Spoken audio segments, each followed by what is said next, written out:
Kapag mahal mo, ilalaban mo kahit ayaw ng ibang tao. Kahit na hindi nila gustong makita kayong magkasama. Ilalaban mo siya at gagawin mo ang lahat para manatili kayong magkasama. Pero paano nga ba kung ang taong nasa paligid ninyo ang siyang nagpupumilit na ihiwalay ang pagkakahawak mo ng kamay sa kanya dahil pakiramdam nila hindi kayo nararapat para sa isa't isa? Ilalaban mo ba siya kahit nasasaktan na ang iyong kamay sa kakahilan nila para mailayo sa kanya? Alamin natin kung bumitaw ba si Loisa sa kamay ng minamahal niya. Si Loisa na bida ng ating kwento ng pag-ibig, buhay at pag-asa. Dito sa Barangay Love Stories. Dear Papa Dudut, ako po si Loisa at sa kasalukuyan ay 26 years old na ako. May anak ako at siya ay 10 taong gulang na. Kung gagamitin mo ang math, oo, 16 years old lamang ako nang isilang ko ang aking panganay. Kung gagamitin mo ang moral, baka nga wala raw ako noon, sabi ng mga taong nakakaalam sa maaga kong pagbubuntis. Hindi ko naman sila masisisi kung sakaling yon ang maging tingin nila sa akin. Maaga akong nagpadala sa tukso at maaga akong nagpaniwala sa mga pangako ng lalaking nakabuntis sa akin. Siya nga pala si Brandon, ang aking first boyfriend and first love. Ginamit niya ang kawalan ko ng kaalaman at experience sa pag-ibig para maisuko sa kanya ang aking katawan. Ganito kasi ang simula naming dalawa. Noong ako ay nasa edad 15 ay nakilala ko si Brandon. Mas matanda ito sa akin ng 5 taon. Miyembro ako ng cheerleading group sa high school at si Brandon naman ay isang dance instructor ang napili ng aming cheerleader advisor na magturo sa amin para sa gaganaping foundation day sa aming school. Gwapo si Brandon at halos lahat ng miyembro ng aming team ay may gusto sa kanya. Hindi na rin ako magkakaila, Papa Dudut. Pati po ako ay nabighani sa kanyang simpatikong itsura. Itim na itim ang kanyang bagsak na buhok, may dimple ito sa kaliwang pisngi, maputi, payat at matangkad. Ang mga mata nito, para kang mahuhulog kapag titingin ka rito. Napakalalim at punong-puno ng mga salita. Ang mga ngipin nito na kasing puti ng perlas sa kailaliman ng dagat ang siyang nagdagdag hina sa aking mga tuhod. Kaya nga laking tuwa ko nang ako lamang ang binigyan niya ng atensyon sa aming lahat. Pakiramdam ko, Papa Dudut, ay napakaganda ko ng mga oras na yon. Pakiramdam ko ay ako ang reyna sa sarili kong mundo. Kaya nga halos saksakin na ako ng matalim na tingin ng mga kamag-aral ko noon, lalo na ang cheerleader namin. Pero wala akong pakialam dahil para sa akin, ako ang gusto niya. Ako lang at wala ng iba. Nang matapos ang kontrata nito sa aming team ay inaya ako nitong lumabas. Libre daw niya ako ng ice cream at mangga. Parehong paborito ko. Umuo kaagad ako. Hindi ko na kailangang pag-isipan pa ang sagot ko dahil kitang-kita naman siguro na talagang gustong-gusto ko siya. Naging masaya ang date na yon para sa akin. Pinasyal niya ako sa park, sa swing at sabay kaming nagpaligsahan kung sino ang may pinakamataas na mararating. Lagi akong panalo. Halata namang pinagbibigyan lang niya ako. Nakakakilig tuloy. Ilang beses siguro kaming lumabas-labas bago nito sabihing gusto niya ko talaga. Nung umamin ito ay agad ko na siyang sinagot. Bakit kailangan pang patagalin gusto ko rin naman siya, hindi ba? Nagsimula na ang aming relasyong dalawa. Punong-puno, Papa Dudut, ng paru-paro ang paligid sa tuwing magkasama kaming dalawa. Akala mo ay lagi kaming nasa cloud 9 kapag magkasama kami. After class ay sinusundo na ako nito para mamasyal. mag-date, mag-mall at minsan kapag wala ng parents niya ay sa bahay niya kami tumatambay. Hindi alam ng magulang ko ang tungkol sa amin dahil panigurado ay kukontrahin nila ako dahil higit na matanda sa akin si Brandon at hindi pa ako tunay na dalaga. Nasa high school pa lamang ako at priority ko ang pag-aaral na naging problema na ngayon dahil sa madalas kong ang kasama si Brandon ay napapabayaan ko na ang aking pag-aaral. Kapag tinatanong ako ng aking magulang kung ano ang nangyayari, ay sinisisi ko na lamang ang pag-cheerleading. Kaya naman pinilit akong pahintuin ang aking ina dito. Isa na namang problema dahil hindi naman cheerleading talaga ang dahilan kung bakit ako lumalagapak sa klase. Ngayon, nadamay pa sila. Kailangan ko nang maibalik sa dati ang pag-aaral ko. Kung hindi ay mauubusan ako ng isisisi sa aking mga magulang kung bakit ako bumabagsak. Sinubukan ko namang mag-aral muli ng maayos. Pero sa tuwing nandyan si Brandon, ay nawawala ang gana ko sa pag-aaral at tanging siya lamang ang nakikita ko. Siya na lang ang inaatupag ko. Pirming napamahal na ang musmus kong puso sa kanya. Sana nga balang araw ay hindi ko pagsisihan ang desisyon kong unahin siya sa lahat at ibigay ang lahat-lahat sa kanya. Oo, Papa Dudut. Binigay ko ang lahat-lahat sa kanya. Pati ang katawan ko at kainosentehan ay isinuko ko na sa kanya nang walang pagdadalawang isip. Mahal ko eh. Isang bagay na sana ay hindi ko ginawa dahil sa huli, ako rin pala ang magdurusa.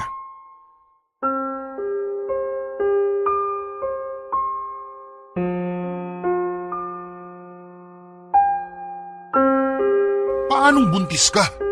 Di ba nag-ingat naman tayo? Lalo na ako. Akala ko rin eh. Ginawa naman natin lahat pero kasi... Sigurado ko ba sa sinasabi mo?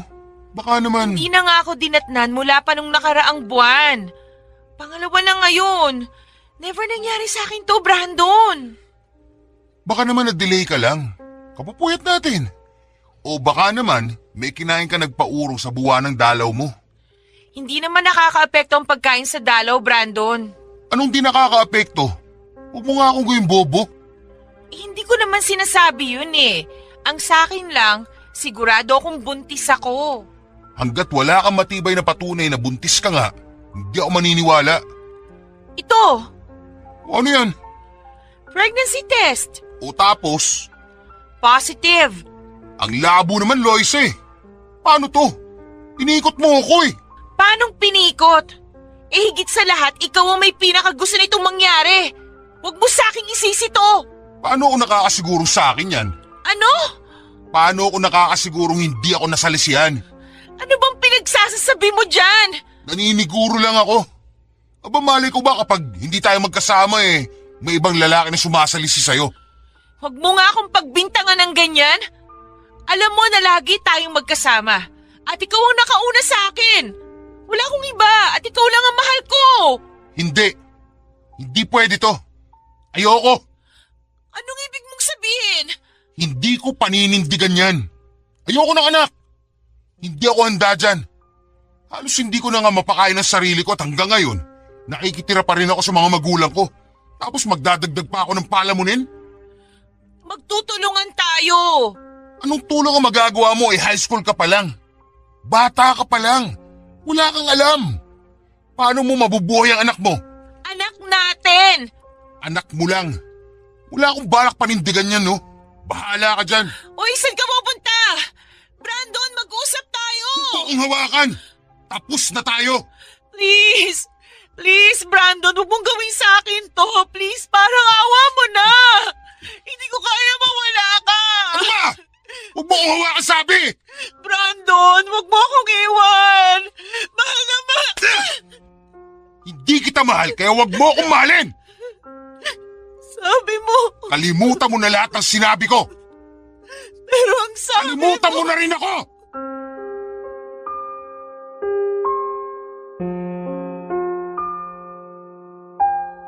Parang gumuho ang mundo ko nang hiwalayan ako ni Brandon. Para akong sinaksak ng punyal sa dibdib habang pinagmamasdan ko siyang lumayo sa akin. Hindi ko maintindihan kung bakit kailangan niyang tapusin ang lahat sa amin, hindi ba mahal niya ako? Iyon ang sabi niya sa akin.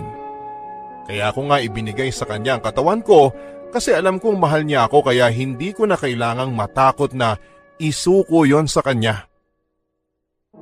Iyak ako ng iyak noon dahil naghahalo ang sakit sa aking dibdib at sa aking sinapupunan. Paikot-ikot ako noon sa town at hindi alam kung saan ba pupunta.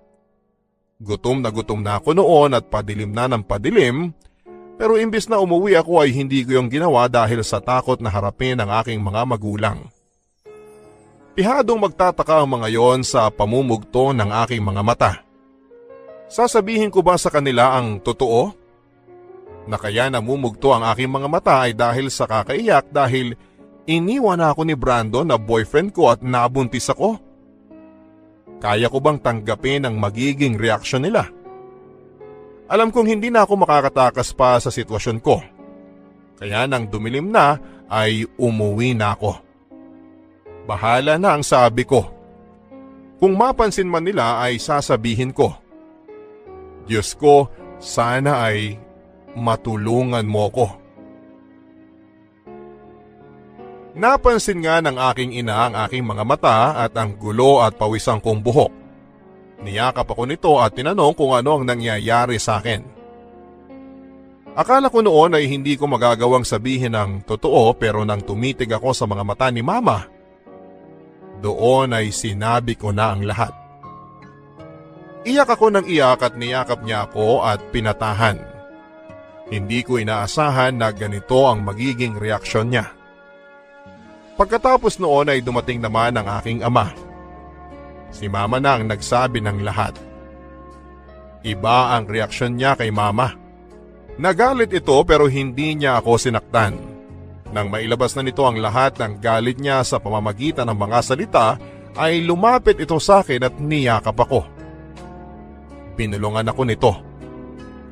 Susuportahan daw niya ako at hindi nahahayaang pang makalapit sa akin ng lalaking nakabuntis sa akin. Magpakatatag daw ako.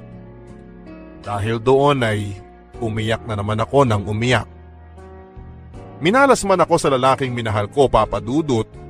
Alam ko namang swerte ako sa aking mga magulang na binuhusan ako ng pagmamahal. Sapat na yon para malaman ko kung gaano ako kamahal ng Diyos.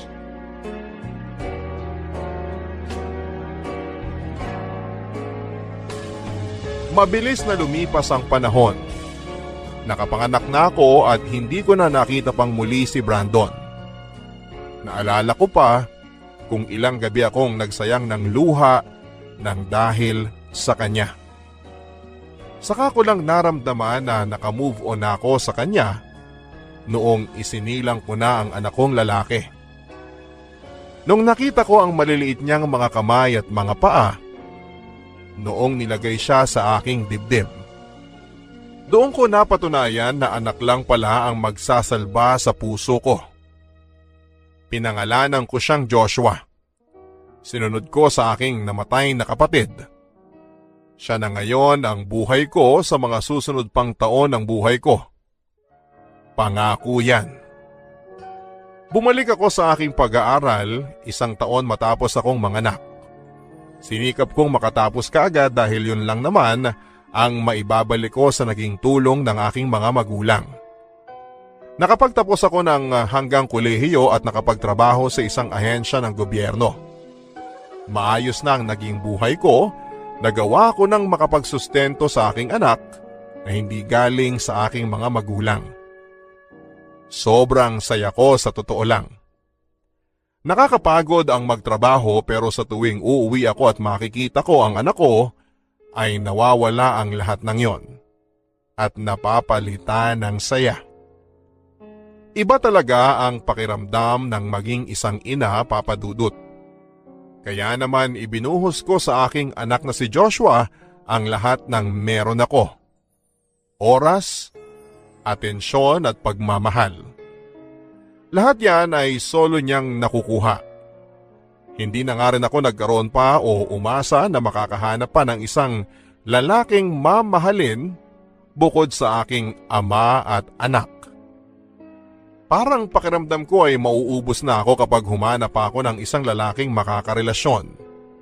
Bukod doon ay may takot na rin ang aking puso na magtiwala at magmahal muli. Kahit na sabihing ilang taon na ang lumipas, ay hindi pa rin handa ang puso kong magmahal. May anak naman ako na pag-aalayan ko ng lahat ng meron ako. Bakit kailangan maghanap pa ako ng iba, hindi ba? Pero sadyang mapagbiro ang tadhana. Sa tuwing nilalayo mo ang sarili mo sa usaping pag-ibig ay siya naman ang kusang naglalapit nito sa iyo. At ang nilapit sa akin ng tadhana ay si Peter. Good afternoon po. Ano pong may tutulong ko sa inyo? Yes po. Okay lang po ba kayo? Tubig? No, What po? sorry, medyo ano kasi. Wait lang po O ito juice. Mukhang kinukulang ka na ng sugar sa katawan eh. Mukhang nangihina ka na. Thank you, Miss. Loisa, Yes, Loisa. yan na naman tayo eh. Sorry, ang ganda mo kasi. Ano yun? Juice? Ha? Sa'yo na lang tong juice. Mukhang ikaw naman yung kinulang sa sugar. Ay, hindi. Sa'yo na yan. Nahawakan mo na eh. Porke ba nahawakan na ng iba, di na pwede? Ay, hindi naman. Ano ba kasing may tutulong ko sa'yo? Humahaba na kasi yung pila oh. Yes, sorry. Man, you're so beautiful. Hindi to linya para sa pick-up lines ha? Alam ko, nagandaan lang kasi ako sa'yo. Sir? Peter na lang. Sir Peter, nasa trabaho kasi ako ngayon. Kaya please, wala akong oras sa mga sinasabi mo tungkol sa itsura ko. Ano nga ulit ang kailangan mo? Business permit para sa negosyo kong milk tea. Okay. Ito ang kailangan mong i-process para mag-grant ang business permit na kailangan mo. I-check mo na lang lahat ng kailangan dyan ha. Tapos punta ka dun sa window 22. Tapos ipa-verify mo lahat ng details na may susulat mo dito at sila rin na magbibigay ng ibang instructions sa'yo. May tanong pa po ba kayo, sir? Yes. Ano po yon? May boyfriend ka na ba?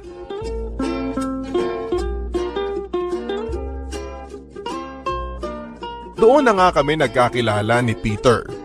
Paulit-ulit itong bumabalik sa trabaho ko kahit tapos na ngang makuha ang business permit niya. Kunwari ay pipila pa ito para magtanong-tanong. Siyempre bilang trabaho ko naman na sagutin ang mga tanong nito, ay ginagawa ko naman kahit halatang halata na paulit-ulit na lang ang mga ito. Mukha naman itong matalino. Hindi ba niya nagets lahat ng sinasabi ko o nananadya lang talaga? At nung umabot na ng 2 buwan ng pabalik-balik nito sa opisina, ay prenangka ko na siya. Tinanong ko siya kung ano ba talaga ang gusto niya. Kasi lahat ng pasikot-sikot para makuha ang business permit niya ay alam na niya. Parang mas alam na nga niya kesa sa akin. Ngumiti lang ito na parang nahihiya. Tapos nilabas sa bag niya ang isang maliit na polar bear stuffed toy na may hawak na puso. May hindi sinasadya itong napindot na naging dahilan para tumunog yon. Nagdala ito ng ingay sa loob ng opisina na naging dahilan para magtinginan ang lahat sa amin. Pulang-pula ang mukha namin noon habang pilit na hinahanap kung paano i-off ang music nito. Pinasok na lang niya sa bag niya nang makitang wala ng pag-asa para mapatigil pa ito. At tinanong kung pwede raw ba niya akong sunduin mamayang uwian. Dahil sa pagkataranta dahil sa ingay ng stuffed toy na yon ay umuo na lang ako para umalis na siya. Napatalon pa ito sa tuwa bago ko siya pinaalis sa pila. Nakangisi ang mga katrabaho ko sa akin, ako naman ay hindi pa rin nawawala ang pamumula sa pisngi ko. May mga nagtatanong sa pila kung boyfriend ko raw ba siya, tumanggi ako. Parang sila pa tong kinikilig dahil gwapo daw si lalaki. Bagay daw kaming dalawa. Well, hindi ko naman maikakailang gwapo nga siya, Papa Dudut. Makapal ang kanyang itim na kilay at mahaba ang mga pilik mata. Malalim ang mga mata at matangos ang ilong. Maputi ito at hinuhulaan ko pa rin kung may lahi nga ba ito. Siguro meron kasi may freckles ito sa pisngi. Gwapo nga talaga.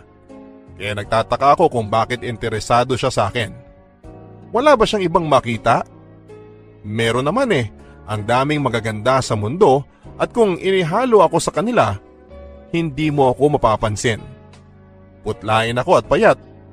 Hanggang balikat ang unat na unat kong buhok. Hindi rin ako masyadong nagmi-makeup kaya mukha akong laging may sakit. Ang sabi ng nanay ko ay mag-lipstick naman daw ako pero hindi kasi ako komportable. Lalo na't sa lasa na naaamoy ko pa kapag nagsasalita ako. Ayoko. Siguro hindi lang talaga ako sanay. Nang sumapit na nga ang uwian ay nakita ko siyang naghihintay sa labas ng opisina. Tinanong ko kung dala ba niya ang stuffed toy na dala niya kanina. Tumawa ito at sinabing pinamigay na niya sa batang nakasalubong niya. Ewan ko ba, Papa Dudut, pero habang naglalakad kami palabas ng opisina ay hindi ko maiwasang makaramdam ng kakaiba. Matagal-tagal na rin ang panahon mula noong huli akong nakipag-date. Huling nakasama ang isang lalaki. Parang bumalik lahat ngayon. Yung kaba at excitement. Hindi ko pa nga sigurado kung date ba yon o gusto lang akong isabay pa uwi. Saka ko na lang nakumpirma na date ngayon nang ayain ako nito sa isang mamahaling restaurant malayo sa trabaho ko. Tinanong ko siya kung bakit kami napadpa doon. Ang sabi niya, date daw yon at deserve ko yon dahil sa sobrang laki ng pasensya na ibinigay ko sa kanya sa mga tanong niya sa akin para sa business permit niya. Sabi ko, trabaho ko yon. Hindi naman kailangan ng kapalit. Ngumiti lang ito at saka nagsimula ng umorder. Siya na ang pina-order ko kasi hindi ko naman alam kung paano ba doon. Mukhang sanay na itong banggitin ang nasa menu. Masyadong banyaga ang mga salita na ginagamit niya. Mukhang mayaman itong si Peter. Nang matapos siyang umorder ay nagtanong ito sa akin. Sagot naman ako ng sagot. This time, hindi na siya tungkol sa business permit kundi tungkol sa personal kong buhay. Ewan ko ba? Hindi naman ako mapagtiwala sa mga taong kakikilala ko lamang pero hindi ko alam kung anong karismang meron si Peter para mapauo niya ako sa mga gusto niyang malaman. Hanggang sa dumako kami sa usapan sa aking relationship status. Prinangka ko ito at sinabing may anak na ako pero walang asawa. Tumango lamang ito. Hindi ko naman nakitang nadismaya ito bagkos ay nagtanong pa ito tungkol sa anak ko. Kung ano ang gusto ng anak ko, paborito nitong subject sa klase, paboritong artista, mahilig daw ba ito sa K-pop, mga ganyan. Natuwa ako dahil hindi siya nag-alangan, Papa Dudut, nang malaman niyang may anak na ako. Hindi katulad ng ibang sumubok manligaw sa akin, nung nalaman nilang may anak na ako ay kusa silang lumayo. Pero iba si Peter. Hindi siya natakot, hindi nag-alinlangan, hindi nadismaya at natuwa ako. Hindi ko alam pero natuwa talaga ako. Inaya ako nito sa sumunod na date. Lagi na niya akong sinusundo sa opisina. Lagi itong may dalang pagkain para sa akin at regalo para sa anak ko. Lahat ng gusto ng anak ko ay binibili niya. Tumanggi na ako nung una sa mga binibigay niya pero pinipilit niya at ang sabi niya, gusto raw niyang makilala ang anak ko. Hanggang sa isang araw, nakilala na nga niya hindi lang ang anak ko, pati na rin ang mga magulang ko. At doon ay sinabi nito sa kanila na interesado siyang ligawan ako. Botong-boto sila kay Peter, Papa Dudut. Kitang-kita ko, lalo na kay Papa na approve sa kanya si Peter. Noong nakilala nila si Peter, ay wala itong ibang ipinakita kundi ang paggalang niya. Nakita nila na sincere daw si Peter sa akin at higit sa lahat, ang sabi ni Mama, oras na rin para buksan ko ang puso ko. Matagal-tagal na rin kasi mula noong huli ko itong binuksan. Oras naman daw para sa sarili ko naman daw ang pasayahin ko. Habang sinasabi nila ito ay iniisip ko ang anak kong si Joshua. Ayos lang ba sa kanya? Nung minsang kinausap ko na ang anak ko ay giliw na giliw ito na ipinakita pa sa akin ang mga laruang binili ni Peter sa kanya. Tinatanong pa nito kung kailan ulit siya dadalaw. Pati ang anak ko ay halatang boto nga sa kanya. Kaya naman noong nakita kong approve na silang lahat, ay sinagot ko na nga si Peter. Walang halong pagsisisi. Puro saya ang naramdaman ko na mga oras na yon nang opisyal nang maging kami after 8 months ng panliligaw niya. Nang maging kami ay ipinakilala naman ako nito sa kanyang mga magulang. Tama nga ang hinala ko. Talagang mayaman ang mga magulang ni Peter. Kaya nga medyo ilang akong kausapin sila dahil alam kong sanay silang makisama sa mga katulad nilang may kaya. Hindi tulad ko na simpleng mamamayan lang. Proud na proud si Peter na ipinakilala ako sa parents niya. Alam mo yung parang binebenta niya ako sa kanila. Lahat ng magagandang bagay na meron ako ay ginamit niyang baraha para magustuhan ako ng mga magulang niya. Sa una ay parang ayos naman sa kanila. Pero noong nalaman nila na may anak na ako sa pagkadalaga, ay nagiba ang timpla ng mukha nila. Lalo na ang nanay niya. Parang napundi ang ilaw nito nang sabihin ni Peter sa kanila ang sitwasyon ko. Hindi ko maiwasang mapayuko na lamang nang tingnan ako ng kanyang ina na si Mrs. Carmen. Punong-puno ito ng pagkadisgusto. Hindi ko alam kung bakit at parang hindi ito nakikita ni Peter na puno pa rin ng ngiti habang nagsasalita dahil ako ay pasong-paso na sa mainit na tingin ng kanyang ina sa akin. Gusto ko na ngang umalis noon pero nag-promise kami na mag-i-stay for dinner. At hanggang sa hapagkainan, ay sa akin pa rin nakatingin ang kanyang ina. Yung tingin na nagbabanta. Hindi ko halos nagalaw ang pagkain sa aking plato. Pero tubig ang ginalaw ko dahil panay ang tagaktak ng pawis ko. Hindi ako komportable sa sitwasyon kong yon.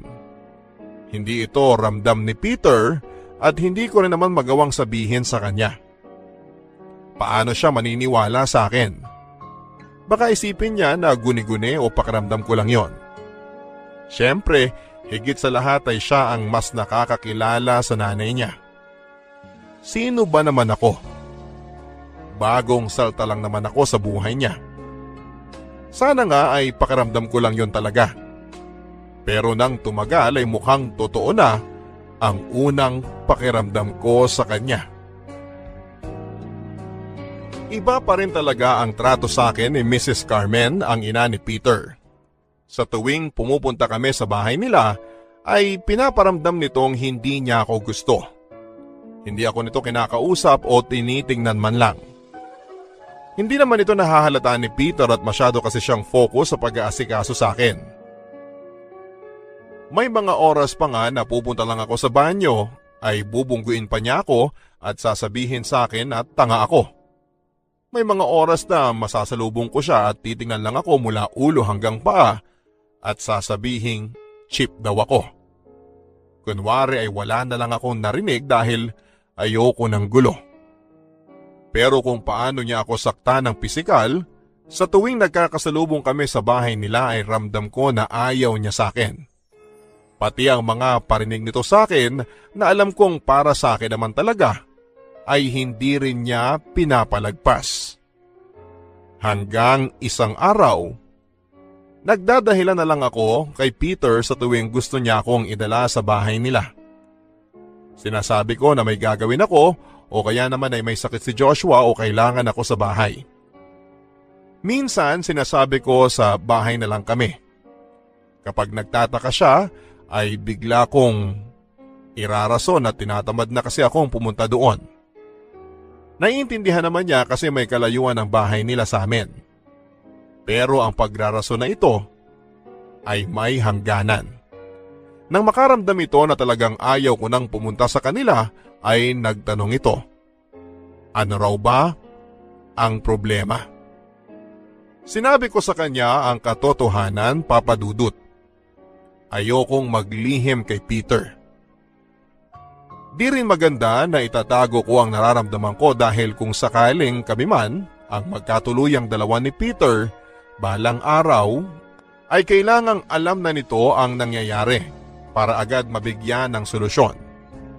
Sinabi ko sa kanya ang mga napansin ko at lahat-lahat hanggang sa maliliit na detalye ay hindi ko pinalagpas. Nakinig naman ito pero hindi ko alam kung ano ang takbo ng utak niya. At nang matapos na ako magkwento ay siya naman ang nagsalita. Tama nga ang hinala ko. Hindi ito naniwala at sinabing pakiramdam ko lang daw yon dahil hindi naman kami magkakilala pa ng husto. Ang solusyon na nakikita pa nito ay makipag-bonding pa ako sa nanay niya. Huwag daw akong lumayo. Ang sabi ko ay hindi ko na kaya pero sabi niya ay dapat ko raw gawin dahil mabait daw ang ina niya. Hindi na lamang ako umimik noon. Aaminin ko na nasasaktan ako dahil hindi niya ako pinaniwalaan. Pero ano bang laban ko karelasyon ko lang siya, hindi ba? Nanay niya yon. Kaya tumahimik na lamang ako at alam kong nahalata niya yon kaya nagplano ito ng gagawin para matigil na ang issue sa kanyang ina. Papa Dudut, inaya niya ako makipag-live-in sa kanya. Tumira na raw ako sa kanila. Papatunayan daw niya na iba ang pagkakakilala ko sa nanay niya. Tumanggi ako at natatakot ako. Ayoko. 1 taon pa lang kaming mahigit, baka mas lalo itong magalit sa akin. Pero sinabi ni Peter na bigyan ko raw ng chance ang plano niya. Hindi ko alam, pero parang ayoko. Nang makita nitong tahimik lamang ako ay may dinagdag pa siya sa plano niya. Isama ko raw si Joshua para komportable ako. Napatingin na lamang ako kay Peter. Seryoso ba siya? Isasama niya ang extra baggage ko sa bahay nila? Sabi niya, siya na raw ang bahala sa lahat. Aampunin niya ang anak ko. Siya na raw ang magiging ama. Luhang-luha ako noon habang sinasabi niya ang mga plano niya. Hindi lang para sa akin kundi para sa anak ko. Sa isip ko ay napakaswerte ko para tanggapin ng ganito ang anak ko ng lalaking minamahal ko. At dahil sa sobrang ligaya ay pumayag ako. Bahala na. Masyado akong binulag ng saya kaya hindi ko na pinag-isipan pa kung ano ang masamang epekto nito para sa akin.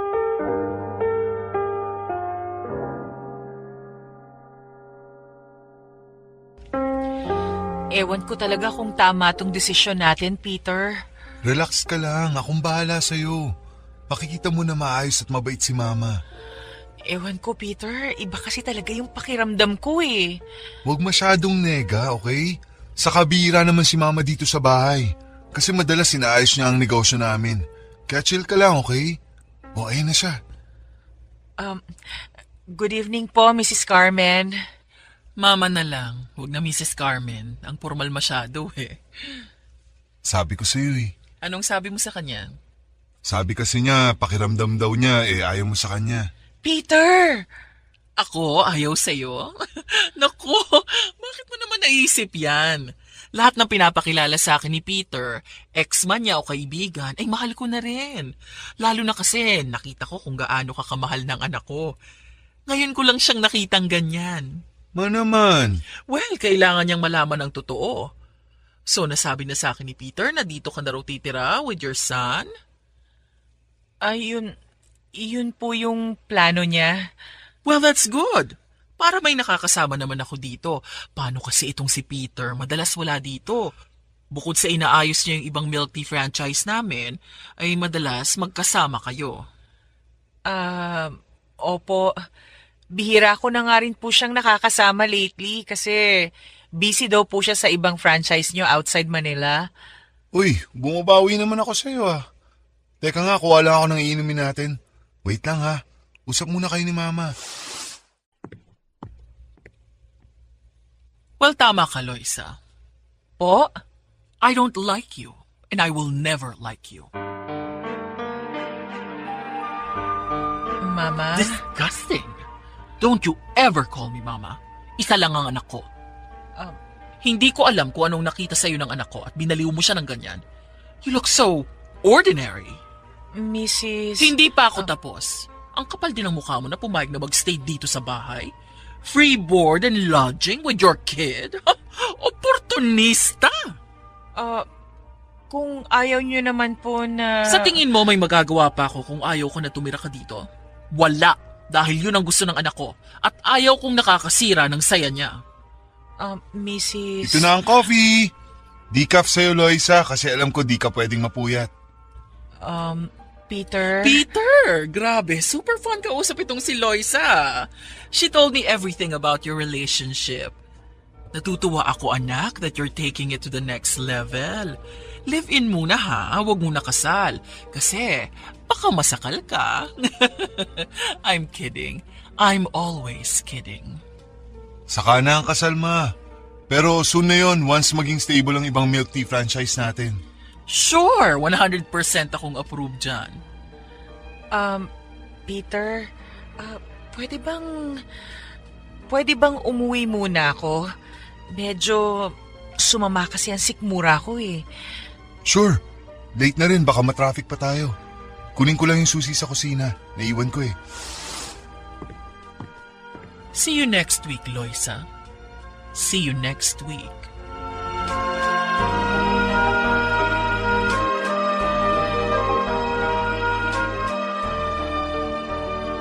Hanggang sa pag-uwi ay hindi ko makalimutan ang mga sinabi ng nanay ni Peter sa akin. Hindi ko ito binanggit kay Peter. Hindi ko rin naman alam ang mga sasabihin sa kanya. At saka kahit magsalita ako ay paano ako makakasigurong paniniwalaan niya ako. Napansin ni Peter ang pananahimik ko noon. Ang akala niya ay masama lang talaga ang pakiramdam ko. Kaya hinayaan na lamang ako nito at umuwi na siya. Kung alam lang niya na masama lang talaga ang loob ko sa mga sinabi ng nanay niya sa akin. Hindi ko na nga rin alam kung paano iaatras ang plano namin na doon ako tumira. Nakabili na ng ibang kailangan namin para sa paglipat ko doon. Nakakahiya naman kung bigla akong aatras. Saka paano kung umatras nga ako? Ano ang irarasong ko sa kanya na dahilan? Hindi pwedeng sabihin na yon ay tungkol sa ina niya dahil baka pagmulan pa ng away namin. Gulong-gulo ako.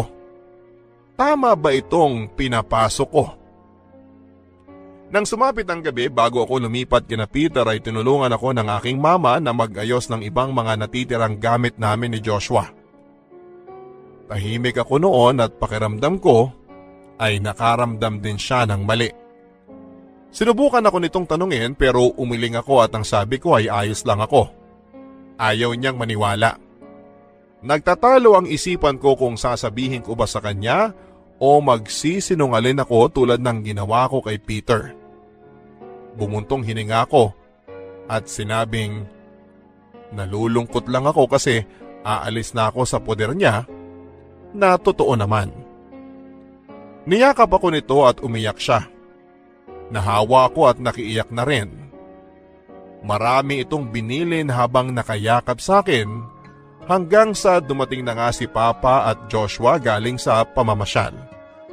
Nakiyakap na rin tuloy sila kahit na hindi nila alam kung ano ang nangyayari. Napatawa na lang kami ni Mama. Kahit papaano ay gumaan ng loob ko At kahit papaano ay nawala na ang pangamba ko sa paglipat kong yon kina Peter. Bukas ng umaga ay susunduin na kami ni Peter.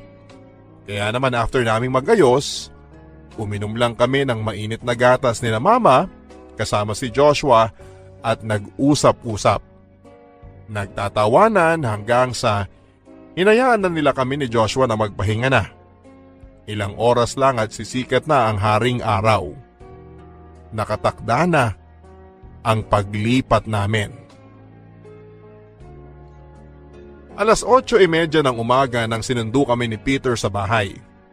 Nagpaalam na kami kina mama at papa na bakas pa rin ang lungkot sa mga mata nila pero pilit na nagpapakatatag para hindi na kami magdalawang isip na umalis.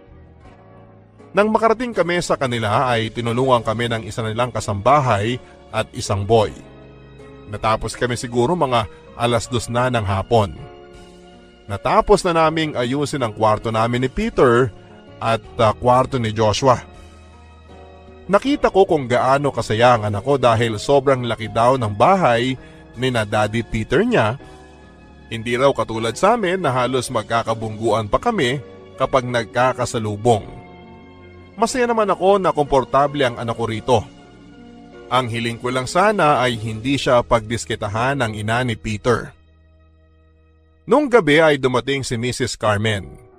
Masaya itong sinalubong kami ng aking anak. Giliw na giliw siya habang nakibeso sa akin pero nararamdaman ko naman na hindi naman niya dinikit talaga ang pisngi niya sa akin. At umira pa pagkatapos. Pinisil-pisil nito ang pisngi ng aking anak. Ang sabi niya ay ang cute-cute daw ng anak ko. Kaya gigil na gigil siya pero sa totoo lang ay parang sinasaktan na niya. Hinila ko na lang ang anak ko nang mapansin kong nasasaktan na siya. Hindi naman nakahalata si Peter. Sabay-sabay kaming nag-dinner noon at ang saya-saya ni Mrs. Carmen. Hindi ko alam kung totoo ba to o tulad ng dati ay kunwari lang. Nang umalis sandali si Peter para iayos ang parking ng sasakyan niya dahil dumating na ang tatay niya, ay saka ko nakumpirma ulit ang masamang ugali ni Mrs. Carmen. Lumapit ito sa akin. Tumabi sa akin. Inuubos ko na lang ang natitira kong ulam sa plato. Pagkaupo nito ay pinisil nito mula sa ilalim ang hita ko na may halong kurot. Binulungan din ako nito ng isang malutong na mura. Tumingin ako kay Joshua mula sa aking harapan at mukhang hindi naman niya narinig. Hindi ko alam ang isasagot. Kinurot ulit ako nito at sinabing gagawin niyang impyerno ang buhay ko at ang anak ko. Napatingin ako sa kanya. Damay ang anak ko? Pinigilan kong huwag maluha, Papa Dudut. Mabuti na lang at bumalik na kaagad si Peter. Tumabi ito sa akin at umalis na si Mrs. Carmen. Tinawag na ang kasambahay niya para magligpit na ng kinakainan naming lahat. Hindi pa tapos kumain ang anak ko noon at parang gustong magprotesta pero tinignan ko ito at umiling. Kaya naman wala nang nagawa pa ang anak ko kundi ang uminom na lamang ng tubig. Lumapit ako sa kanya at nilinisan ang kanyang mga kamay. Umakyat na rin si Peter after niyang maglinis ng mga kamay. Magsha-shower muna daw ito sa kwarto namin, sunod na lang ako ang sabi ko. Habang tinutulungan ko si Joshua na maglinis ng kamay at bibig, ay lumapit ako sa kasambahay nila at tinanong kung kumusta ba ang trato sa kanya ni Mrs. Carmen. Tumingin lang ito sa akin at hindi sumagot. Nagpatuloy na lang ito sa pag-aayos ng mga plato. Papa Dudut, nagtuloy-tuloy ang ginagawang kasamaan sa akin ni Mrs. Carmen. Mula sa mga pagmumura kapag nakikita ako nito, tatapakan ang mga paa ko at hihilahin ang buhok ko kapag nasasalubong ako nito sa kusina at walang nakakakita. Tiniis ko ang lahat ng mga ito. Hindi ko na rin siya matingnan sa mga mata dahil pakiramdam ko ay masusunog ako sa mga tingin niyang yon. Mabuti at hindi niya pinagdidiskitahan ng aking anak dahil hindi ko alam kung ano ang pwede kong magawa sa kanya kung sakaling may gawin itong masama sa anak ko.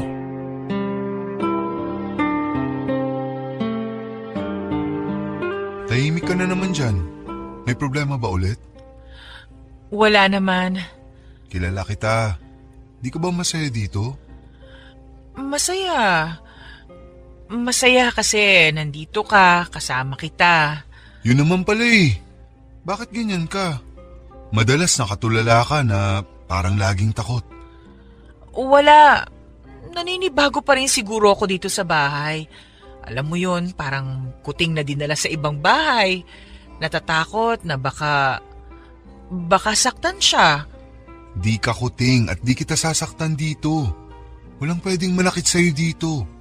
Huwag masyadong mag-isip ng ganyan ha. Alam ko naman yun eh. Iba lang kasi yung pakiramdam talaga. Aya mo na, mawawala rin to. Masasanay din ako. Oo naman. Masasanay ka rin. Saka mag-aapat na buwan ka na rito. Kaya konting tiis na lang siguro ha. Mukha namang masaya dito si Joshua eh. Tuwang-tuwa nga dito ang anak mong yun eh. Takbo ng takbo kung saan-saan. Mukhang giliw na giliw din sa kanya si Mama kasi lagi niyang kinukurot ang matabang pisngi niya eh. Pero sana wag naman niyang diinan para hindi siya masaktan. Di naman siguro. Ganun naman tayo kapag nanggigigil, di ba? Kala natin nasasaktan na natin yung pinanggigigilan natin pero di naman pala. Ay, Oh, bakit? wala. May problema eh. Wala. Kilala kita. Peter, paano kaya Paano kung ano? kung bumalik na lang kami ni Joshua sa amin? Ha? Bakit mo naman gagawin yun? Di ka ba masaya dito? Uulitin ko, masaya naman ako eh. Pero kasi, Andito na kayo. Pamilya na tayo. Kung ano man yung pag-aalinlangan mo, baka pwedeng tanggalin mo na. Para naman di ako nag-iisip din ng iba, okay? Please? okay. Sorry ah. Loisa, nga pala, sa susunod na linggo may trip ako papuntang Davao. Kailangan ko kasing ayusin yung mga franchise namin doon dahil di pwede si Papa. May operasyon kasi siya sa puso next month. Kaya ngayon pa lang dapat mag-rest muna siya. Iiwan mo ko? Para namang iiwan na kita forever niyan eh. Hindi, babalik din ako. Gaano katagal? Mga 4 to 6 months siguro. Ang tagal nun! Mabilis na yun, ano ka ba? Saglit lang yun, promise, babawi ako sa'yo. Anong gagawin ko dito nun? Alam mo namang nag-resign na ako sa trabaho ko. Mabuburyong ako dito. Mag-iwan naman ako ng pera para makapasyal kayo ni Joshua eh. May internet naman. Pwede niyong gamitin yung sasakyan para pumunta sa parents mo. Doon na lang kaya muna kami ni Joshua habang wala ka. Wag na. Dito ka na lang para may kasama sina Mama at Papa. Sabi nga ni Mama gusto niya kayong makabanding ni Joshua. Kaya maganda na rin to para maging close kayo. Ha? Sinabi niya yun? Oh, bakit parang di ka makapaniwala dyan? Mabait naman si Mama, promise. Pag umalis ako dito, mas magiging close na kayo niyan. Baka pagbalik ko, parang kayo na yung mag-ina. Pero Peter... Wala nang pero-pero. Sandaling panahon lang naman yun. Babalik din ako, promise. Saka lagi akong tatawag sa'yo. Video call sa gabi. Sige. Huwag ka na magtampo. Please? Hindi naman ako nagtatampo eh. Hindi ko lang alam ang gagawin dito kapag wala ka. Marami kang pwedeng gawin dito. Ayaw mo lang simulan. Pwede kang magpaturo ng gardening kay Mama, by the way. O kaya, mag-mall kayo. Iiwanan ko kayo ng pera at magpapadala ulit ako sa susunod. Peter, may sasabihin kasi sana ako eh. Ano yun? Wala. Nakalimutan ko na pala. Ito naman, pabitin. Halika nga rito. Payakap, dali. Uy, ano ba? Mamaya biglang pumasok dito si Joshua. Hindi yan, masarap na tulog nun. Talaga.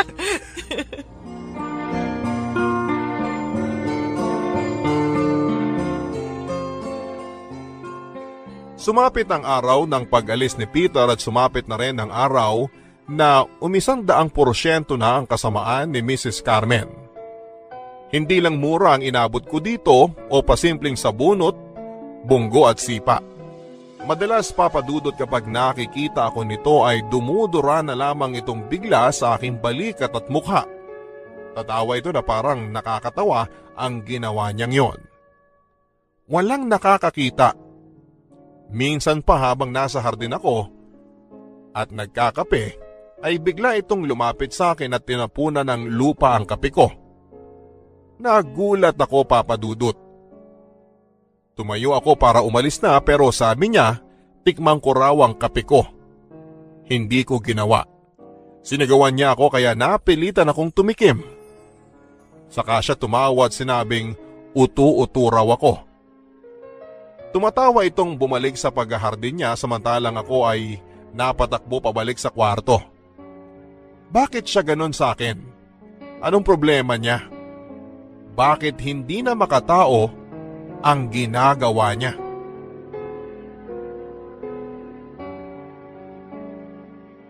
Lumipas sa mga araw na wala si Peter at lumala ng lumala ang turing sa akin ni Mrs. Carmen. Nag-take advantage ito sa pag-alis ng kanyang anak at nakikita ng kasambahay nila ang ginagawa sa akin pero maski siya ay hindi rin umiimik. Malamang dahil sa takot nito kay Mrs. Carmen. Ang papa naman ni Peter ay bihira kong makitang lumabas ng kwarto. Hindi ito sumasabay sa pagkain pero sa tuwing nakikita ko nito ay hindi rin niya ako pinapansin. Akala mo ay hangin lang ako na dumaan. Sa ilang beses naming pagkakausap ni Peter ay panay ang pagkukumbinsi ko sa kanya na bumalik muna ako kina mama. Pero ayaw niya. Hindi raw makakaganda sa dinadala ko na bumalik sa masikip na tirahan. Opo, papadudot. Buntis ako. Bago umalis si Peter ay sinabi ko sa kanya at tuwang-tuwa ito pero sabi ko sa kanya ay huwag munang ipaalam sa kahit na kanino. Ang sabi niya ay saka na lang daw sasabihin kapag bumalik na siya. Sana nga ay hindi pa halata gaano ang umbok ng tiyan ko noon. Mabuti na lang at payat ako. Pero papaano kung matuloy na ang 6 na buwan ni Peter sa Davao? Paano kung makita at mahalata na ni Mrs. Carmen ang tiyan ko? Ano ang magiging reaksyon nito? Panay na ang suot ko ng mga malalaki at maluluwang na shirts ni Peter para hindi mahalata ang tiyan ko. Mabuti na lang talaga, papadudot, at hindi tumaba ang aking pisngi at mga daliri. Panay na rin ang iwas ko kay Mrs. Carmen dahil baka tiyan ko ang mapagdiskitahan niya. Pero hindi nga nangyari yon. Nang makita ko nitong suot ang damit ni Peter ay nagalit siya sa akin. Wala raw ba akong ibang damit at kailangang damit pa ng anak niya ang gamitin ko? Hindi daw bagay. Mukha pa rin daw akong basahan.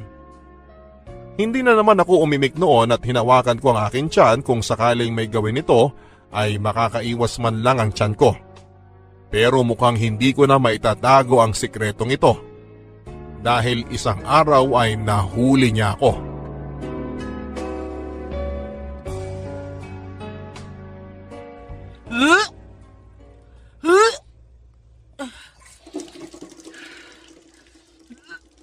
Bakit ka nagsusuka?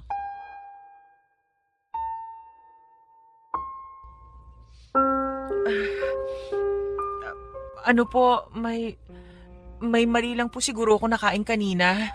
6:00 pa lang ng umaga. Hindi pa tayo nag-aalmusal. Ang aga mo namang kumain. Siguro po yung nakain ko kagabi. Kumain ka kagabi? Hindi ba sabi ko wag kang kakain sa gabi? Masyado kang matakaw. Hindi po, Mrs. Carmen. Yung tirang chichirya lang yung nung huling magkasama kami ni Peter. Inubos ko lang po kasi baka masira lang sa kwarto. Alis na po ako. Buntis ka ba? Po? Bobo o bingi? Kunwari hindi narinig. Buntis ka ba? Mrs. Carmen. Pwede ba wag mo akong madaan-daan sa ganyang pagpapaawa? Ano? Buntis ka ba? Opo. Ipalaglag mo yan. Ano po? Ipalaglag mo yan, sabi ko. Bakit po? Kasi ayoko magkaapo na galing sa'yo. Hindi naman po kayo inaano ng magiging anak ko eh. Wala akong pakialam. Hanggat hindi pa yan humihinga dito sa mundo, kitlin mo na yung buhay niyan. Alam na po ni Peter na buntis ako. Talagang ginigigil mo ko eh. Tonta ka? Aray, tama na po, Mrs. Carmen. Aalugin ko yung ulo mo na yan para matauhan ka na hindi ka bagay sa pamilya ko. Bisyosa ka masyado? Sino ka ba, ha? Gagawin ko po ang lahat. Huwag niyo lang po pakialaman na magiging anak namin ni Peter. Parang awa niyo na po. Lahat? Opo, lahat. Lahat po. Lumayas ka ngayon dito. Ay, teka. Hindi pala pwede dahil itatanong ka sa akin ni Peter kung nasaan kayo. Di kayo pwedeng mawala dito ng bastardo mong anak. Dito ka lang. Mrs. Carmen, please. Maging katulong ka dito. Habang wala ang kasambahay ko, pagsilbihan mo ko para may mapala naman ako sa pagpapalamon ko sa'yo. Opo. At pwede ba pagsabihan mo ang anak mo? Huwag masyadong masiba. Kung lumamon, akala mo 10 baboy? Palibhasa lumaki sa hirap yung anak mo. Kaya nung nakatikim ng masarap, umaabuso. Opo. Subukan mong sumuway at magsumbong kay Peter, makikita mo. Tandaan mo, anak ko pa rin yun. Ako pa rin ang paniniwalaan niya dahil mas nakasama niya ako kesa sa'yo. Kaya subukan mo lang. Hindi po, Mrs. Carmen. Good. Umayos ka na dyan at maghanda ng almusal.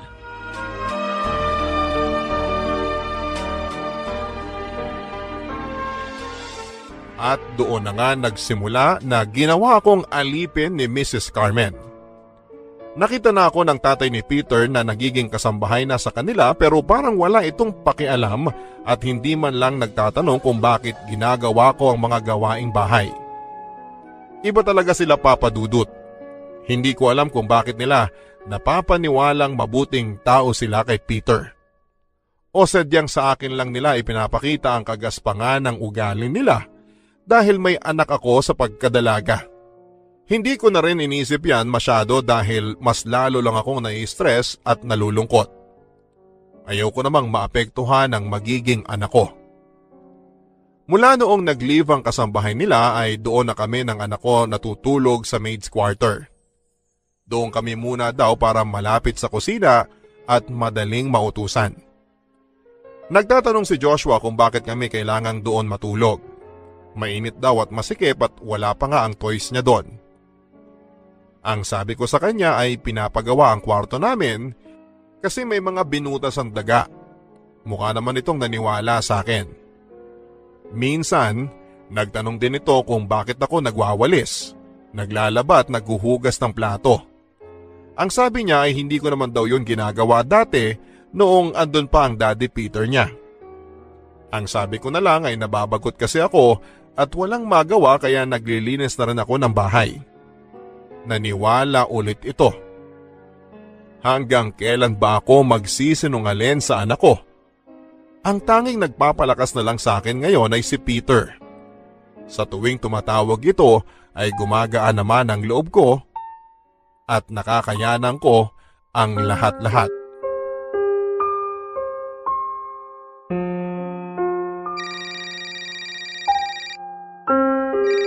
Hello, Peter? Oh, Loisa, napatawag ka. Gabi na. Di ka pa ba matutulog niyan? Patulog na rin. Naisip ko lang kasing tumawag kasi miss na kita. Miss na rin kita kung alam mo lang. Gusto ko na nga hilahin yung mga araw sa kalendaryo para dumating na yung araw na makakauwi ako sa'yo eh. Gusto ko na kayong makasama ni na Joshua. Gusto ko na makita ang tiyan mo. Oh, huwag ka nang umiyak. Baka makasama sa'yo yun eh. Wala to, hayaan mo lang. Namimiss lang kasi kita eh. Mabilis na lang ang araw. Makakauwi na rin ako. Gagawin ko lahat matapos lang ang mga trabaho ko dito. After nun, masasamahan na kita sa mga check-up mo. Oo nga pala, nakapagpa-check up ka na ba? Hindi pa eh. Ha? Bakit? Kasi marami akong ginagawa ngayon. Nagtatrabaho ka ba dyan sa bahay? Tatawagan ko si Mama. Sasabihin ko na sa kanya ang kalagayan mo para di ka na masyadong pagtrabahuin dyan. Baka kung ano pang mangyari sa baby natin eh. Wag! Wag mo nang tawagan ng mama mo. Hindi naman ako nagtatrabaho dito eh. Ang ibig ko sabihin yung kay Joshua. Yung hatid sundo ko siya sa school, tapos syempre, inaasikaso ko siya lalo na sa mga assignments niya. Medyo nakakapagod nga lang talaga kasi lumalaki na talaga si Joshua eh. Mas lumalaki na rin tuloy yung responsibilidad ko sa kanya. Hayaan mo, pag andyan na ako, magtutulungan tayo. Konting tiis pa, uuwi rin ako dyan. Hintayin mo lang ako. Di ka na mahihirapan pag uwi ko. Hindi na ako mahihirapan. Oo, kasama mo na ako nun eh. Di ko hayaang masaktan o mahirapan ka. Di ba yun naman ang promise ko sa'yo? Buhay Reyna ka lagi sa akin. I love you. I love you more. Uwi ka kagad ha? Yes, uuwi ako basta matapos lang lahat. Para sa inyo naman tong ginagawa ko eh. Kailangan ko magsipag para sa future nyo ni na Joshua. Ang swerte ko naman sa'yo. Thank you. Mas maswerte ako sa'yo. Ano ba yan? Nagtadrama na naman tayo eh. Alam mo namang ayoko ng ganito. O sige na, matulog ka na dyan. Huwag ka nagpupuyat. Alam mo namang di maganda yan sa buntis, okay? Bukas i-update kita sa schedule ko para di ka na mag-worry, okay? Okay. Good night. Good night. Peter, I love...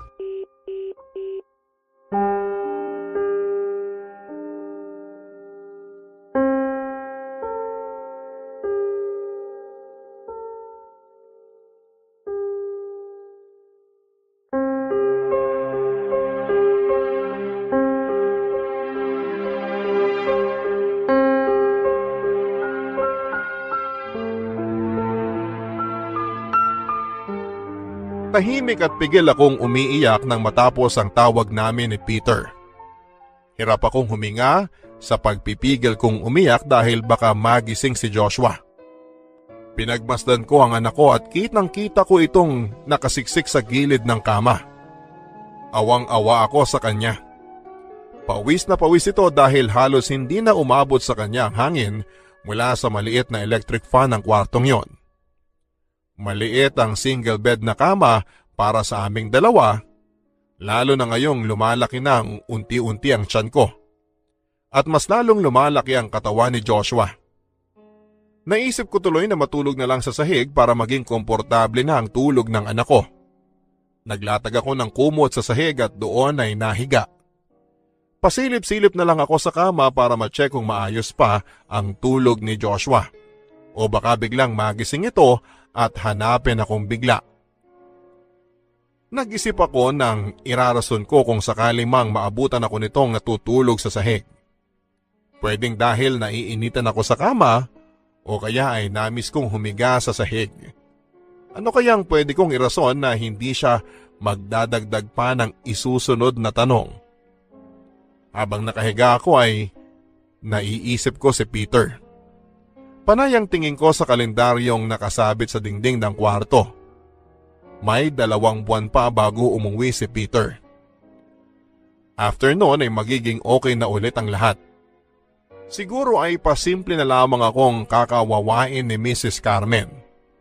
Mas okay na yon sa akin kesa yung inaraw-araw niya akong sinasaktan at kinakawawa. Naluhan na lamang ako. Bakit ba ako napunta sa ganitong sitwasyon? Ngayon na nga lang ulit akong liligaya pagdating sa pag-ibig pero bakit parang kinokontra pa? Hindi ko ba deserve na maging masaya? Bakit lagi na lang may mali kapag nagmamahal ako? Hindi ba ako pwedeng mahalin at maging masaya nang walang ibang inaalala? Hindi ko na rin alam. Sana nga ay masabi sa akin kahit sa panaginip lang kung ano nga ba ang dapat kong gawin para matigil na tong nangyayari sa aking kamalasan sa pag-ibig. Sa mga sumunod na araw ay naging ganun pa rin ang trato sa akin ni Mrs. Carmen. Minsan nagpaalam ako sa kanya para magpa-check up dahil hinahanap ni Peter ang form ng proof na nagpa-check up nga ako. Nagwo-worry na kasi ito sa akin, pero noong magpaalam ako sa kanya ay tumawa lamang ito at sinipa ang legs ko. Napaupo ako noon. Marami pa raw gagawin sa bahay, bakit hindi yun muna ang unahin ko kesa magpa-check up? Sinabi ko sa kanya na hinahanap kasi ni Peter ang check-up form pero ang sabi niya ay gagawa siya ng paraan. Mampipeke na lang daw. Hindi ako sumagot, Papa Dudut. Pupunta na sana akong muli sa kusina pero nagsalita ito. Huwag ko na raw masyadong alagaan ang dinadala ko kasi pinagdarasal naman daw niya sa Panginoon na mamatay ang anak ko. Doon ay para akong binuhusan ng malamig na tubig, Papa Dudut. Tao ba talaga ang kaharap ko? Bakit nagagawa niyang magsalita ng ganon? Apo niya ang dinadala ko. Hindi man niya ako tanggap pero nabuo ang batang ito sa tulong ng anak niyang si Peter. Ganon na ba siya kamuhi sa akin? Pinigil ko ang sarili ko na magsalita pa. Ayoko na ng gulo. Pagod na ang katawan ko at sobra na ang panghihina ko. Gutom na ako pero hindi ako pwedeng kumain hanggat hindi pa natatapos lahat ng gawain sa bahay. Kahit ang anak kong si Joshua ay pumasok sa school na hindi man lang kumakain. Awang-awa ako noon dahil minsan ay pinatawag ako ng teacher niya dahil nang hablot daw ng pagkain sa kaklase niya. Kinausap ko ang anak ko at tinanong ko kung bakit ganon ang ginawa niya. Umiiyak lang ito at nagsorry. Gutom na daw kasi siya. Nakiusap pa siya sa akin na kahit kanin lang ay pabaunan ko siya. Hihingi na lang daw siya ng asin sa kantin nila. Durog na durog ang pusong ina ko sa mga sinabi ng anak ko pero wala akong magawa. Pati siya ay nadadamay na sa problema ni Mrs. Carmen sa akin. Hindi ko na alam kung makakayanan ko pa ito, lalo na kung anak ko na ang nahihirapan. Isang araw habang nagpapaligo ako ng alagang aso ni Mrs. Carmen ay nagulat na lamang ako nang marinig ko ang palahaw na iyak ni Joshua. Napatakbo ako sa kinaroroonan niya at nakita kong hila-hila ni Mrs. Carmen ang braso niya. Hinila ko ang anak ko sa kanya. Iyak ng iyak ang anak ko. Pati ako ay napaiyak na rin. Tinanong ko kung ano ang nangyayari. Galit na galit si Mrs. Carmen at sinabing nagnakaw daw ng pagkain si Joshua sa ref. Kinuha nito ang isang monay doon. Naalala ko pa ang monay na yon. Pasira na yon. Ang sabi ko ay itatapon ko na yon dati pero huwag daw kasi ipapakain pa raw sa amin kapag wala nang may pakain sa amin. Pati ba naman yon ay ipagdadamot pa niya? Humingi na lamang ako ng tawad. Kunwari ay pinagalitan ko ang aking anak para makita ni Mrs. Carmen na hindi ko siya kinakampihan. Para hindi na lumala ang galit nito. Sinigawan at tinulak pa kami ni Mrs. Carmen bago siya umalis ng bahay. Minura kami at sinabing mga patay gutom daw kami. Hinampas pa niya ang kanyang shoulder bag sa ulo ng anak ko. Umiyak tuloy lalo si Joshua.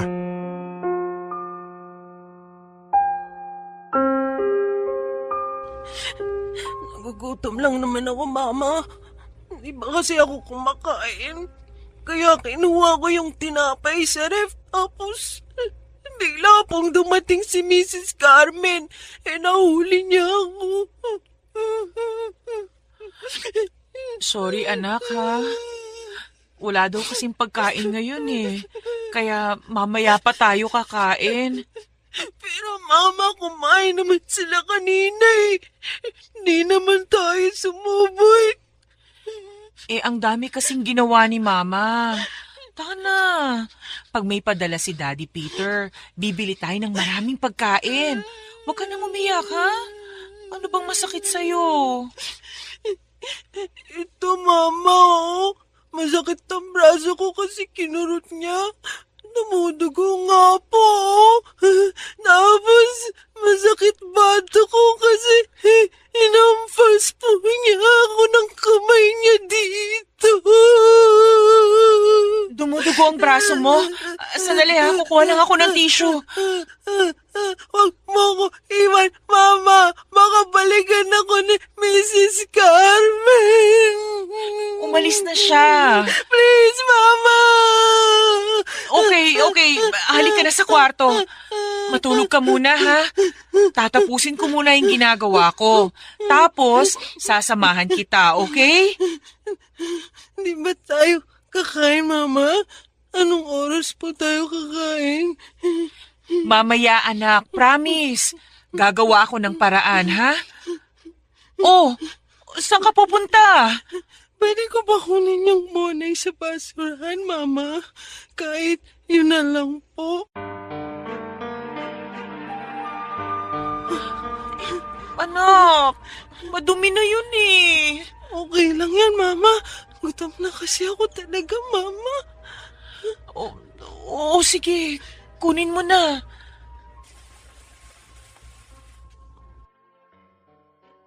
Ito, Mama, oh. Hati na tayo. Alam ko, di ka pa kumakain. Anak, okay lang. Sige na, kainin mo na yan. Pero akin na muna. At ipapagpag muna ni Mama, ha? Sige po, Mama. Ma? Ano yun, anak? Sorry, Ma, kasi nagnakaw po ako. Bad po yun, alam ko po. Okay lang, anak. Hindi mo kasalanan yun. Ito na yung tinapay mo. Pumasok ka muna dun sa kwarto, ha? Wait mo ko dun. Okay po, Mama.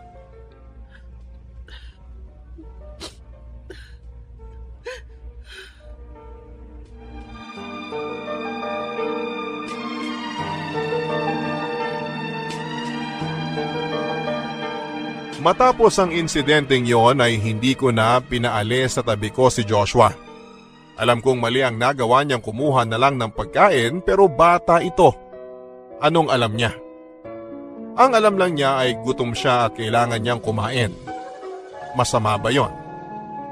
Pakiramdam ko ay wala akong kwentang ina ng time na yon dahil hindi ko man lang maprotektahan o nadepensahan ang anak ko kay Mrs. Carmen. Pero ano bang magagawa ko? Napapaikot niya ako sa mga palad niya. Dati, ang akala ko kung mananahimik ako ay hindi nalalala ang sitwasyon. Pero mukhang nagkakamali ako. Ang tanging nakita ko na lang na solusyon para hindi siya pag-initan ay ang isama siya lagi kung saan mang parte ako ng bahay nandon. Kahit magtaka pa o maburyong, dapat kasama niya ako. Pero mali na naman ako. Dahil mas lalo pa siyang pinag-initan ni Mrs. Carmen nang makitang panay ang sunod nito sa akin. Sinigawan niya si Joshua at sinabing aso daw ba siya para sumunod ng sumunod sa palda ko. Nanginginig noon ang anak ko dahil akmang hihilahin sana nito ang buhok ng anak ko pero humarang ako kaya tiyan ko ang natamaan niya. Nasaktan ako noon. Nag-alala, napaupo at sinapo ko ang aking tiyan. Nagtungo ako sa CR para i-check kung dinugo ako. Nang makita kong ayos pa naman ako at nawala kahit papaano ang sakit ay lumabas ako ng CR. Nandun si Joshua. Naghihintay sa akin at patuloy pa rin ang panginginig. Awang-awa ako sa kanya. Niyakap at nagsorry ako. Hindi niya dapat na-i-experience ito kung hindi dahil sa akin. Kaya naman kinabukasan ay inayos ko na ang dapat ayusin.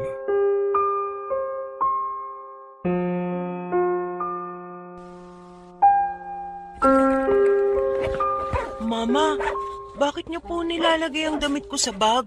Saan ako pupunta?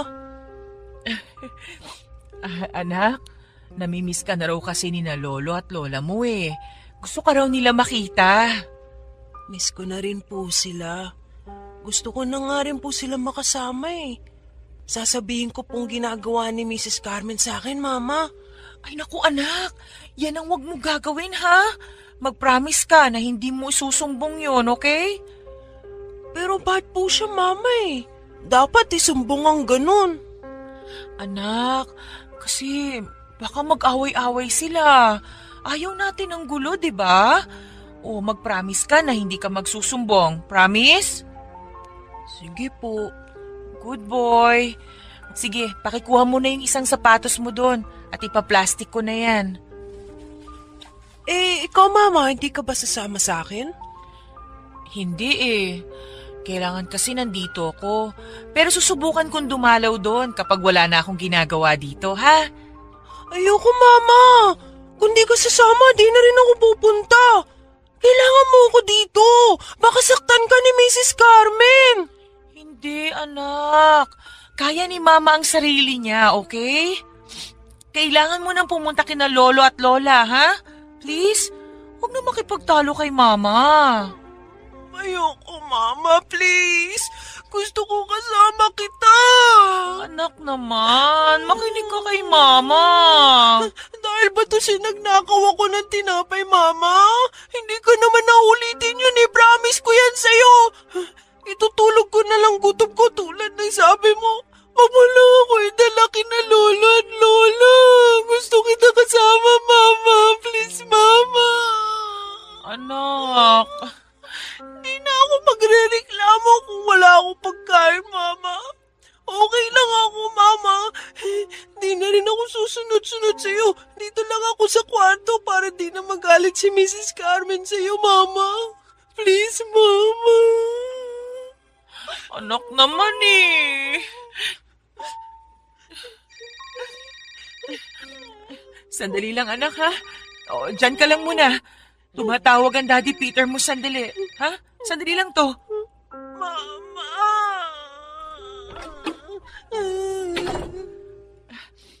Peter, hello? Kumusta? Hello, Loisa.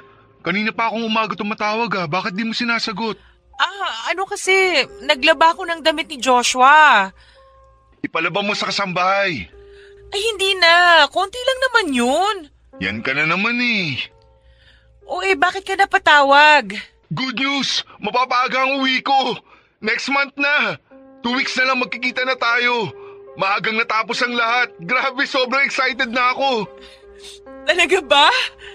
Oh, bakit parang umiiyak ka? Okay ka lang? Sinisipon kasi ako. Alam mo naman ang mga buntis, madaling magkasakit. Pa-check up ka please. Oh yes, nakasunod na yan sa mga gagawin ko. Good. Pag uwi ko, ako na mismo ang sasama sa'yo sa mga check-up mo. Kasama natin si Joshua para may part siya sa pagbubuntis mo. Oo nga pala. Nabili ko na yung toy car na gusto ni Joshua. Kausapin ko siya, please. Tulog siya eh. Mamaya sasabihin ko. Tulog na naman? Parang siya yung buntis O sige, sabihin mo Matutuwa yun. Peter, dun muna si Joshua sa bahay ni na Mama at Papa ha. Oh, bakit?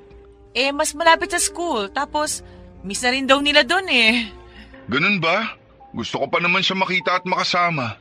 Dadalaw naman tayo doon pag dumating ka na. Ha? Okay lang ba sa'yo yun? Nanay ka. Di mo mamimiss ang anak mo? Siyempre, mamimiss. Pero kasi, miss na daw siya dun eh. Sige, kung yan ang desisyon mo. Pero kung ako lang, ayoko sana para may nakakasama ka dyan. Baka mangulila ka eh. Parang si Mama nun, nung nagsimula akong bumiyahe. Kapag sinasama ako ni Papa na mag-out of town, nako, kulang na lang eh. Hilahin niya ako pabalik sa kanya. Grabe si Mama. Mahal na mahal ka ng mama mo, no? At mahal na mahal ko rin siya. Kaya nga pinatira kita dyan kasi gusto ko mahalin ka rin niya. Tulad ng pagmamahal niya sa akin. Isang pamilya na tayo eh. Lalo na siguro kapag nalaman niya na buntis ka na. Peter, mamaya na lang ulit ha. Baka nagising na si Joshua sa kwarto. Tawag ka na lang mamaya ulit ha. Okay, sige. Ingat kayo sa paghatid mo kay Joshua ha. I miss you. I miss you. I love you. I love you more. Sobrang sakit sa pakiramdam na ihiwalay sa akin ang anak ko pero kung ito naman ang paraan para maprotektahan siya ay gagawin ko paulit-ulit. Alam kong kapag nasa paligid lang siya ng mga mata ni Mrs. Carmen ay hindi siya magiging ligtas. Alam niyo yung pakiramdam nung time na iniwan ko na siya sa bahay at walang kaalam-alam ang magulang ko sa mga nangyayari. Durog na durog ang puso ko habang umiiyak ang anak ko at ayaw nitong bumitaw sa tiyan ko. Nagmamakaawa. Huwag ko raw siyang iwanan.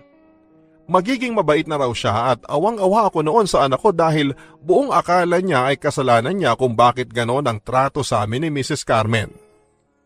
Pagka-uwi ko sa bahay ni na Peter ay doon ko binuhos ang lahat ng luha ko. Pilit kong pinapakalma ang sarili ko. Sa pagdating ni Peter magiging maayos na rin kahit papaano ang sitwasyon ko. Konting tiis na lang. At noong dumating na nga ang araw ng pagkikita namin ni Peter ay halos hindi ako mahiwalay sa kanya. Yakap-yakap ko siya na akala mo'y ilang dekada kaming hindi nagkita.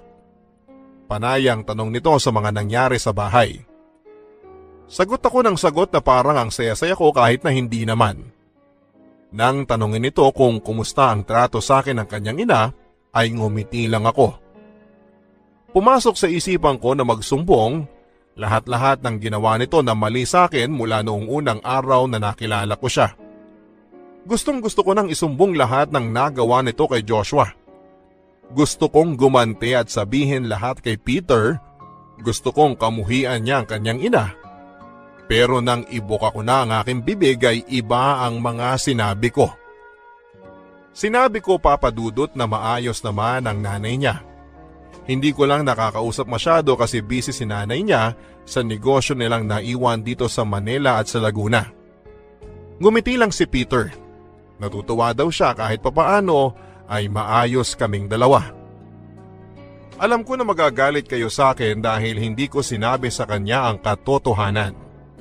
Kung alam nyo lang na gustong gusto ko na rin pero ayokong ako ang maging dahilan para kamuhian ni Peter ang kanyang ina. Kitang-kita ko naman kung gaano niya kamahal ang kanyang ina. Madalas ang kwento nito sa lahat ng sakripisyo ng kanyang ina para sa kanilang mag-ama. Siguro nga mabuting ina talaga si Mrs. Carmen kay Peter. Pero malas ko lang dahil hindi siya naging mabuting biyanan sa akin. Isa pa ay ayaw ko na rin makadagdag pa sa problemang kinakaharap ng pamilya niya sa ngayon. Nito lang kasi ay nalaman ni Peter na may kabit si Mrs. Carmen at ang unang nakaalam nito ay ang kasambahay nila. Kaya naman agad niya itong pinaalis para hindi na kumalat pa ang katotohanan. Pero dahil nga sadyang kakaiba ang ugali ni Mrs. Carmen, ay nagbalik ang kasambahay nilang ito at sinabi sa asawa ni Mrs. Carmen na may kalaguyo ito. Pinalaya siya sa kanilang bahay at hindi ko na rin alam kung nasan siya sa ngayon. Sobrang lungkot ni Peter dahil nakikita ko naman kung gaano talaga niya kamahal ang nanay niya. Ang sabi ni Peter ay sumusubok ang kanyang nanay na ayusin pa ang relasyon nila ng asawa niya, pero mukhang sumuko na ang tatay ni Peter. Hindi ko rin talaga alam kung eto na ba yung karma niya sa mga ginawa niya sa akin pero sana naman ay hindi. Dahil para sa akin, gaano man kasama ang isang tao sa iyo, wag na wag mong hihilingin na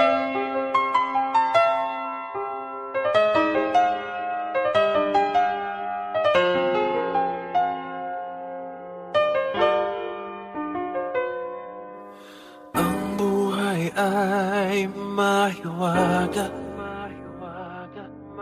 laging may lungkot at saya. Sa Papa Dudut Stories, laging may karamay ka.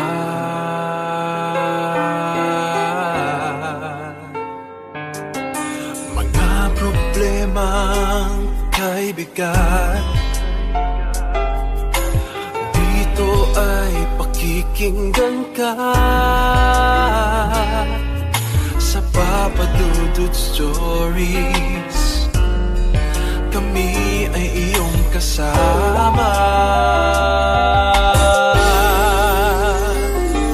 Dito sa Papa Dudut Stories, ikaw ay hindi nag-iisa.